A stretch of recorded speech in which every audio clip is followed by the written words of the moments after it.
Magandang umaga, tanghali o hapon o gabi sa inyo viewers, no?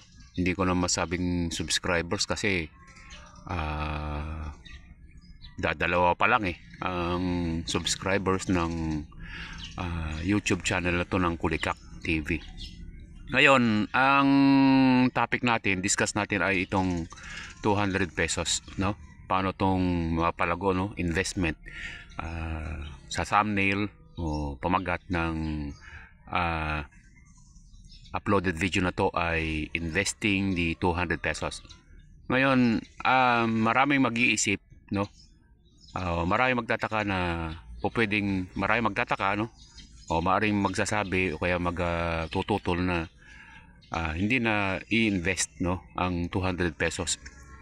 Pero kasi nasa mindset ngayon yung nasa pag-iisip, no, kung paano mo kinakausap yung sarili mo, no, paniniwala mo, mindset. Yan 200 pesos, po pwede rin naman, no, halimbawa na lamang, pero hindi maganda no. Halimbawa may nagtitinda ng bisikleta, no, na nagkakahalaga ng 200 pesos at konti lang ang repair.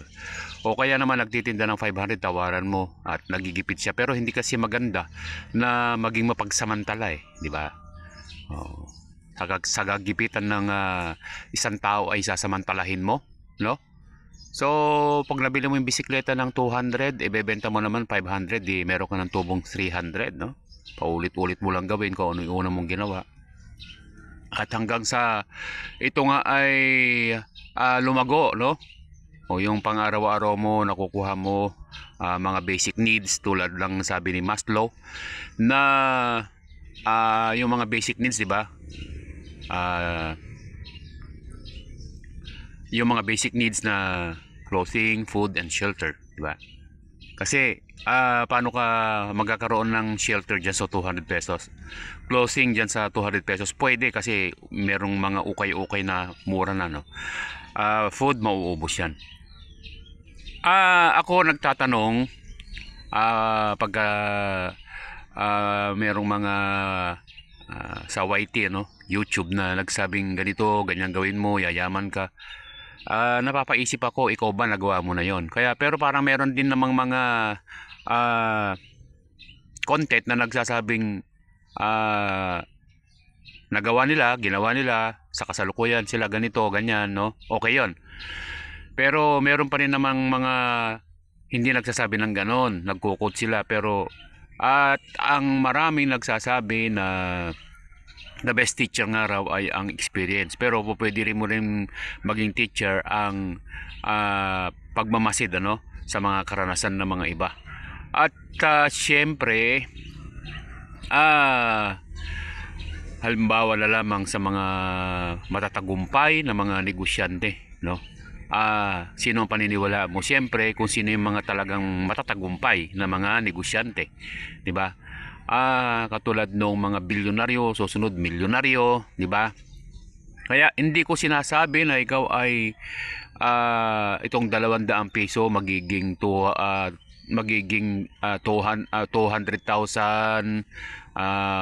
million, itong 20 pesos. Pero nung ako ay nakapag anong tawag dito, hindi naman seminar ba yon? Kasi maiksi lang din naman yon ng paliwanag ng DTI. Yung 20 pesos ay ano nga yun, istorya nung one for the book na napalago, ano? Napalago niya. Ang pinasok na industriya ay yung yellow ice candy. Yan. Kaya noong ako ay nag-eskwela, nag-aaral ng business administration ng yung introduction, yung BA 100 ba yun, yung teacher ay magsimula sa umpisa sa kanyang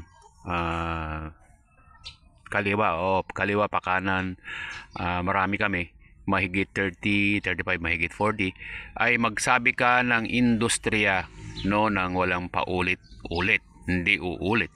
Halimbawa katulad do isa, umpisa, sinabi niya, hindi ko na maalala kung ano yung umpisa na, at saka maski yung sinabi ko na industriya, sinabi niya ballpen, o di hindi na po pwedeng ulitin yun, papel.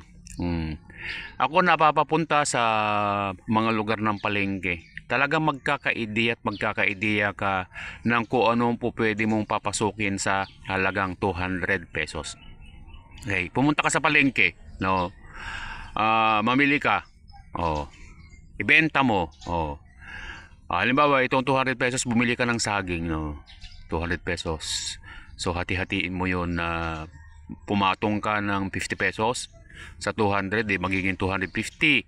Ang problema nga lang, pag ipinangkain mo, yung 250 ubos na. Pero kung ipangkakain mo lang, yung 50 pesos, may 200 ka pa rin. So, ibig sabihin, dapat wag kang kakain ng lampas sa 50 pesos na tinubo mo.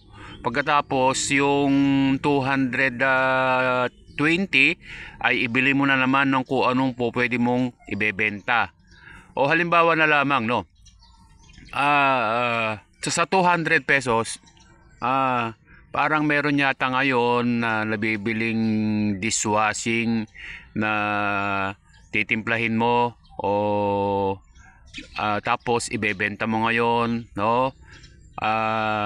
Yung nga lang, siyempre kinakailangan meron kang mga materials tulad nung nauna na uploaded video rito na natalakay ko na may kinalaman sa business nga na yung mga M's of management, kinakailangan ng machine, di ba?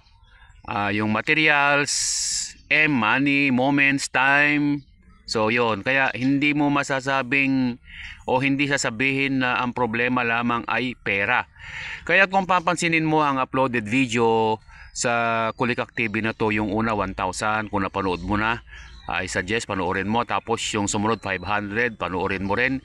Tapos susunod, ito na, kung pinapanood mo, maraming salamat. Baka at kung inaabot mo na ang point na to, magse 7 minutes na, ay nagugustuhan mong content, why not smash the subscribe button, no?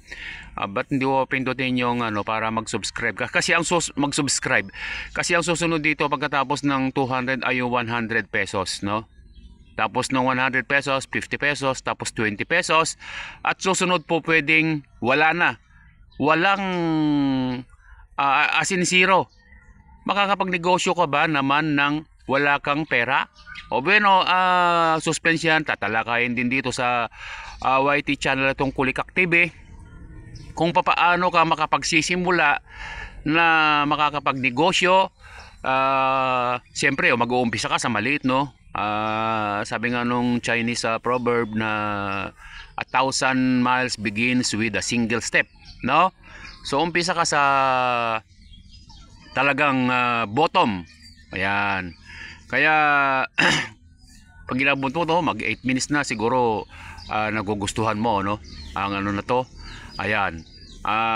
Wala ka ba bang kahit maliit na pinagkakakitaan? O di subukan mo, no? Pwede kang bumili ng saging, iluto mo, gawin mo banana Q, nilaga, ibenta mo sa kaopisina mo. Yan. Sa gayon ay magkakaroon ka ng experience, no? O dahan-dahan paglagay mo yung experience ay magkakaroon ka ng lakas na loob, tiwala sa sarili, no? Hanggang ang mahalaga ron, may lakas ng loob ka. Kasi yan 200 pesos na yan, pwedeng matunaw yan. O higit pa nga dyan, pwedeng matalo. Kasi ang pagiging entrepreneur, kinakailangan malakas loob, talagang po pwede kang malugi, no? Marami mga pagkakamali. Jackpot ka kung merong industry na papasukin mo at yung pinasok mo ay merong taong mag-tutor sa iyo noon, sasabihin niya yung mga mali, pitfalls, no, na maiwasan mo. Yun, kasi kumbaga parang ikaw ay nagdinegosyo, para ka nagmamatrikula, no? Yung mga yung mga pagkakamali ay talagang mangyayari at mangyayari. Magkano ang nakahanda mong imatrikula sa mga pagkakamali mo, no? So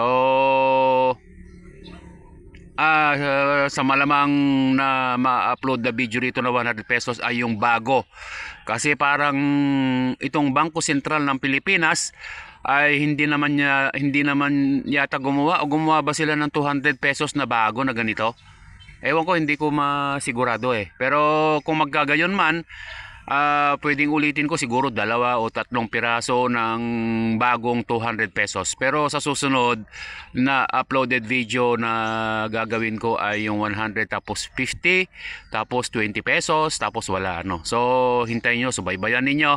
Kaya ang suggestion ko ay naabot to 10 minutes na at gusto rin ni YouTube yung ganyan, smash mo na yung subscribe button. Okay? So hanggang dito na lamang. Maraming salamat po.